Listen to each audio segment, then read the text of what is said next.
Loin des librairies, cette nouvelle vague de vendeurs de livres font bien les affaires des Ivoiriens. Communément appelée librairie par terre, réputée pour être la bibliothèque du pauvre dans le passé, parce que tout se marchande, ces enceintes enregistrent aujourd'hui la présence de toutes les classes sociales de la société. Spécialiste du livre d'occasion, c'est-à-dire de la seconde main qui vend moins cher que son équivalent neuf, multiplie ses chiffres de vente.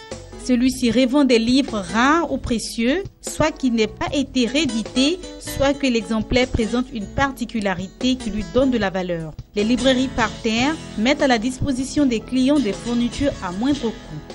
C'est pas du tout facile, c'est difficile, mais comme c'est un métier qu'on a choisi, on est obligé de faire avec. Pendant la rentrée, on essaie de s'en sortir un peu. Bon, présentement, on essaie de se débrouiller avec les bureautiques. C'est difficile, mais c'est un métier qu'on a choisi.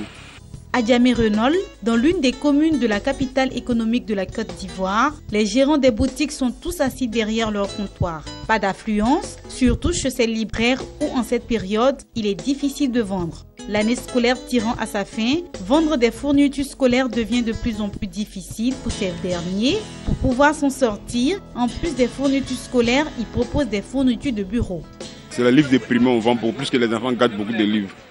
C'est le livre de primaire, on vend beaucoup en l'air là. Mais là, on est basé sur les matériels des trucs, bureaux, les consommables là. Actuellement, c'est les bureaux, tout ça marche. Les librairies scolaires, là, pour le moment, le temps est passé, ça ne marche pas d'abord. La librairie par terre intéresse de plus en plus bon nombre d'Ivoiriens. Même si la vente devient de plus en plus difficile, ce commerce arrive à faire nourrir son homme.